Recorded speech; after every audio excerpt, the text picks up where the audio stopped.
What's up? Rubit's Little Big Robot Spec with another video. Today I'm going to be looking at this Hexa gear model kit, which if you're not familiar with Hexa gear, it is a building system, kind of like a Gunpla, Gundam model kits in a way. A snap fit, that some people call push fit. You call it whatever you want.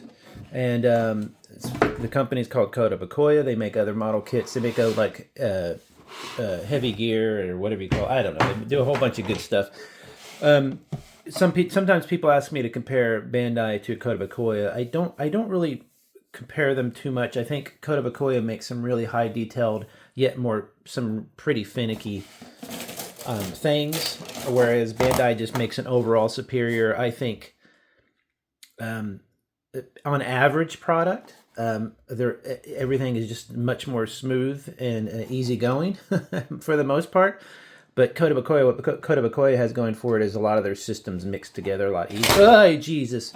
A lot easier. Yeah, we'll talk about that in just a second here. After you finish the bot. So anyway, point being, Kotobukiya great, Bandai great, both good systems. Different though. They all average out about the same. But Hexa gear is one of my favorite lines at all, period, because you just, afterwards you get a lot of cool stuff, a lot of cool little bits and stuff, and I have a box for 2 of these, and you should see some of the customs people do. Now I want you to notice something while I'm looking at this kit. You'll notice as I'm disassembling, or as I'm going through some of the leftover bits here, there are almost no, if at all, in any of these kits really, sticker bits. So you're not going to be putting stickers on. What you wind up with, see that? You get some cool hands, extra hands. Where's no extra hands? Over here. Set this over here like that. I think I even have more than this. A couple extra cool hands. Grabby hands. This one, which I think is a gunny shooty hand. Trigger pull thing. Yeah, that's like a trigger thing or something. Maybe the sword. I don't know. A couple fists. So you get some cool hands. What I was going to say, let me see here, let me make him stand back up. This one's a bit more finicky than a normal bulk arm, my favorite bulk arm, which I'll show you here in a second. This isn't a bulk arm, this is a different thing. What was my point being? Oh yeah, so you don't have any stickers in almost all of these kits. You'll never really see a sticker. But what you wind up with is they have such great design and so a lot of tons of nice little detailed plastic that you end up with a kit that doesn't need stickers because it looks fantastic as it is. This one is a lot. I mean, they're all sturdy. You can see they really grab some of the joints. The panel caps. What am I trying to think? The rubber cap thingies you put in between the joints. I always forget those. The joint cap things are so tight sometimes. You really like this is really like this arm is really tight. They do of course loosen up over time. But one of the advantages of Hexa gear and Gunpla kits and stuff like that is you can disassemble them pretty easily and then snap them back together and replace that cap. But honestly, I rarely have to do that. I've rarely had to do that. If I wanted to do that, I would just take it apart and add a little glue or something. This is different than what I'm used to with my bulk arms. And just to, again, illustrate. Here we go. Oh, watch out. Watch out now. Ugh. So this is my usual bulk arm style, which is obviously more chunky, way more sturdy on the shelf. Way more sturdy on the shelf. It's a little loose right now because I've had it for years and I've messed with it a lot. And this is kind of my preferred style of mecha or bot, is something that is more quote-unquote realistic looking. The feet you can actually take off and make more of a claw type foot, but the literal, oh boy, she's dusty. The literal, the hover feet that helps it go over water, which actually kind of makes some sense compared to these feet, which will be tiny. I mean, those would sink right through mud and stuff like that. But of course, this is designed to look cooler, instead of be functional, if that makes sense. So I always kind of prefer this chunky style, but this is definitely a really interesting build. It's not a super duper fun build. There's parts that are a little bit finicky and a little bit weird. And what I've noticed about a lot of these fancier or spindlier kind of Hexa gear kits is you just, kind of like with their governors, let me take this sword off here, you just have to mess with it a lot until you kind of get a you're comfortable with it, manipulating it with your hands, because sometimes it feels like you're not that they're going to break at all. I don't want to say that, because they are sturdy kits. If you drop them, they might break like any plastic kit. But you know what? There's $10,000 statues out there that can break if you drop them. So it's not that. But it just feels a little bit, some parts, like you're worried about stuff flying off. And like this is just a ball jointed part. So you can see that's a little bit unfortunate. That's a little bit loose. But what's great about Hexa gear again is you could replace that with something else. It has this gimmick. Oh, geez. As I'm talking, I literally just pop off a piece like it's nothing. But again, that could be me because I was messing with it earlier. So you see it just goes in there like this. Yeah. Let me get it in. Come on now. Come on now. Don't embarrass me on my own channel. All right, there you go. So this one is much more, because it's kind of spindly and does all this cool ninja stuff, it has more opportunity to kind of flop around and stuff like that. It has an interesting little helmet kind of flipping thing like this. I'm not really sure, but it still looks cool. I prefer it just like that. What I always prefer is less of a head looking thing and more of a functional looking head. Again, I'm kind of not boring, but you know, like that head's just kind of like a camera. But you know, I want to see something that looks like you could roll it out on the battlefield today or something. Would be kind of fun. Or even in like a warehouse. But it has this interesting spinal area that separates to let the person in. So I haven't been posing it a lot. When you pose these things a lot, when they're kind of have all these extra bits, you really kind of got to get it in the pose you want and leave it for a while, because you can, as you pose it, you can pop off parts like that cod piece thing, you know, stuff like the hand that I just showed you. But generally these things are really sturdy, as you can see, and they could take even a fall if you had to. What I do is I put my Hexa gear and more kind of fragile stuff like model kits on the lower shelves, and in case they fall during an earthquake or something, they're not going to get smashed a bit. But you can do a lot of great poses and all that stuff. I'm not going to go through all this bins here and that bins there. Be sorry, you know. Let's just say I'll do some cool poses or not. Also, I could just show you this real quick. This will kind of illustrate for you. You know, you got that's a one mixed with another set, of course, but you can see it's not meant to be like, you know, you're going to need a stand. That's why they have it posed like that. You're going to definitely need a stand in order to kind of keep this held in the pose. And like my regular bulk arms here, you can stand up. They're so sturdy on the shelf because of those big feet. You can do a lot of stuff with them. But you can imagine you can do a lot of cool stuff with these guys. Each little toe moves. The wheels, I'm not sure what that is. It's almost like a scope dog type style thing. Somebody tell me. Their instructions are never in English. None of their lore is in English, I don't believe. And it's kind of frustrating because I want to know more about their stuff. And I can't, because it's all in whatever language that is, Japanese or Mandarin or whatever. So that's a little frustrating. He's a little hard to get to stand in a position that you're comfortable in. Like if I shake that table, he's okay. He's okay. He could take maybe a 3.2. I'm here in California, so you've got this great big sword. I am never a fan of big swords like on my bulk arm lumberjack. Again, if you like this stuff, that's great. I'm not saying it's bad. I'm just saying I don't like these giant things when they have a tiny little handle, especially. I know that's kind of the style or whatever of certain anime style or whatever, but I'd rather have something that feels like it could actually work, you know, a little bit. But these do look fantastic. And when you get done with these, they're a good back scratcher, I discovered, but you do have to be careful not to impale yourself. B, they would work with, you know, like action figures and all sorts of stuff. These little bits come out of here. I guess they're little missiles or something. I don't know because I can't read the language it's printed in. You get two of them. They mount on the back. This part here, I'm not going to do it all because I'd have to disassemble this and you're going to watch it fall apart. But I'm going to show you what it's supposed to be doing in the instruction manual. And then we're going to put the pilot in. So you get these extra parts. You form this basically like a surfboard. And again, it's kind of a transformation. It's a big shield, but then you can also surf on it or something. So there you go. I like it as a big giant shield. I think that's kind of interesting. And I might even do that because these giant floppy things here do weigh so much that it might be easier to take these off. They actually fold out more. So with Hexa gear, you get a lot of like kind of RG-like gimmicks too. You get tons of neat little bendy parts. You've got the mounts for the swords back here, and they can actually fold out more. I mean, you could put anything you want on that. And what's cool is I have probably 10 or 15 parts like this.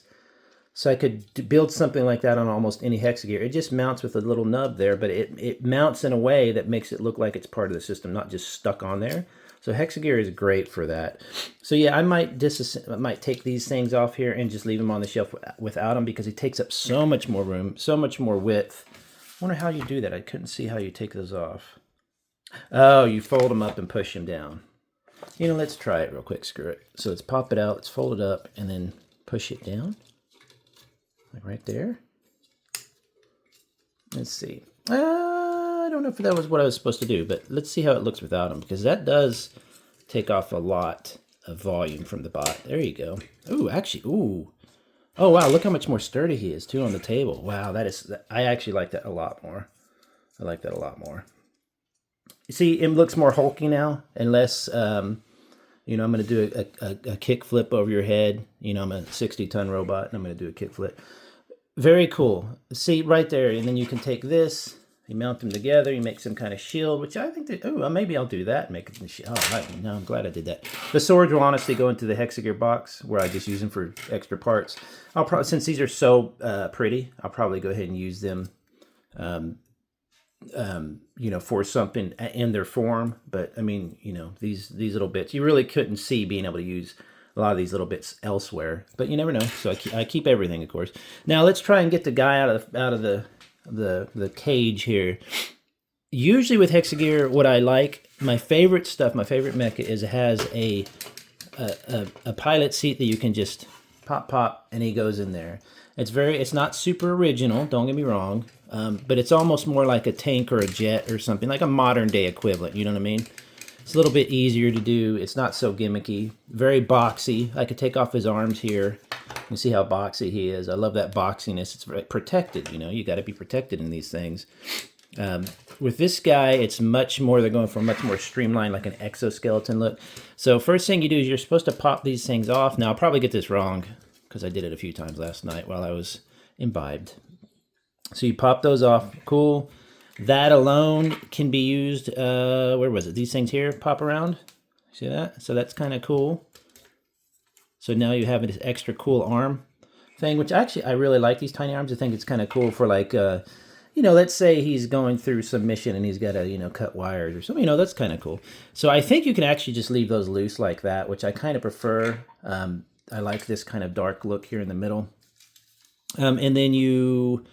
I can't remember. Oh, these go forward, so you fold them forward. Again, this is a really cool Iron Man looking mount. You know how he gets in. This codpiece, though, good God. Now look what I have. I mean, that's all I got left now. I have to cover that up with something. Maybe if I take off half of it. Let's do that. Let's take off. Can you take off half? Yeah, you can. Let's see. There you go. Let's take off half. Just so that thing is not poking down and it's always getting in the way. It's a little better. See, I like a more streamlined looking. Still, very cool looking bot, don't get me wrong. Those go out. This comes up. Yep, so really, really cool. And this comes down. So these arms here, you have to, what I would do is maybe put the arms up. Put these arms out more. They really kind of got to be out of the way, which is unfortunate, but you could see them being able to move out of the way, no problem. Oh, what is falling over here? I'm kicking something over. So then you kick it, and now the what they call a governor, which is the pilot people. I have probably 15 of these, so it might be my particular governor. As you can see, this one's missing a kneecap, but the seat is a bit weird. So his or her arms go in here. His hands, kind of like, you know, like psychic control type things. It's kind of cool. They have this like bike type seat, which is my least favorite kind. I like a seat. I don't like them to go like this. I like them to sit like normal, like a human, you know. This headpiece right here, this piece fell off a couple times, but other than that was pretty sturdy. So it looks cool in there, and then his feet are supposed to mount right here. And I cannot get them to really go in there that sturdily. Is that a word? Is sturdily a word? I think it is. I think a word is. So let me show you how it shows you to do it here. Yeah, so, and this is not the best representation of it, but so his hands go in little holes, which is no problem. The feet, though, resting like that, I couldn't get it to happen. If you look in the photo, even they can't really get it to happen unless they want his foot to bend, which I don't think their feet, as flexible as governors are, I don't think their feet bend in that little area. Some do, I bet. No, I bet some do though. They're pretty cool little bots. They're little humanoids, but their feet do not bend there. So it's a bit finicky to get in there. Once you find the correct governor, it might work much easier. This guy has this loose waist I could probably get rid of. You see this upper armor, I could probably get rid of that. You could probably use a governor that's, I mean, but they don't come much more slim than this kind of standard guy. So once you have that, I'm not going to put him back in because I'm going to leave him out because I'm eventually going to assign a governor to each one, but that's definitely not the right one for this. That's basically goes down, oops, sorry, right where you think it should go. See, it doesn't really lock into place, I don't think. These go back kind of up. Should go in there more, I believe. So like I said, it is a definitely finicky little thing. And then these things are supposed to plug back into the holes, which, yeah, I can see it. It's fine. It's not my favorite thing. Anytime you have to kind of like squeeze and poke and stuff, it's just not, I just want something that just goes pop, pop. But they're trying for something different here. And then there you go. The head kind of hovers up. If I was to improve this at all, I would definitely leave the wing things off, turn them into a shield, use a shield. That would be cool. Get rid of the swords, maybe give them a gun or whatever. Change the head. The head has almost like that gold is nice, but it looks fine, but it definitely needs some kind of wash or paint. Maybe change the head out. When you're building this, by the way, the head is really kind of difficult to get on there while you're doing it. So you could even build the head and leave it off, and then don't assemble it until you can get in here like this, because you gotta kind of hold that in place. Otherwise, it just moves on you, and then you pop the head on that little hole like that. So you kind of got to have something underneath it to support it. It's a bit annoying at first, so like that. And you push that back down. So there you go. Why is that coming off? Wow, I said they were sturdy, and it's just falling apart all over. But that's fine. That's fine. Let's just leave that off anyway. So, you know, much more finicky. Once you get in a spot you want it, once you get in a pose you want it, you're going to probably leave it that way.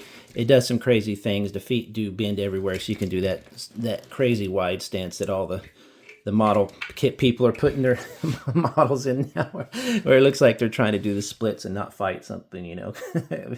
Because that's what you do in a 16-ton robot is or 60-ton robot is you spread your legs in every picture that you take with your big gun and whatever. But no, it's great. It's fun. It looks good on the shelf. The red definitely stands out. It would really look good washed or painted or battle damaged or something like that. And it is overall sturdy. You can see these Hexa gear is a great, you know, if you do something with these and they start to fall apart, like that part is a little loose, that's easy enough to fix with the new poly cap. A little paint, whatever. They tend. I've had this for years, and he's still hanging in there. So, I mean, look at the size difference. So that kind of gives you an idea. There's a width difference here, but this is just much more agile, much more of a like a I'm gonna jump up on top of you and kill you type of thing. I mean, look, I can hold the whole weight of the thing with one leg.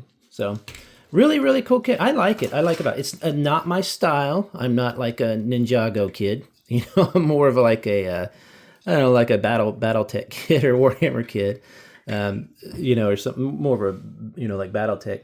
So this is a little bit not 100% my style, but it is a fun build. It's not normally this loose and stuff. You once you get it together, it does hold together. So just be aware. Anyway, I'm going to leave that head off for now.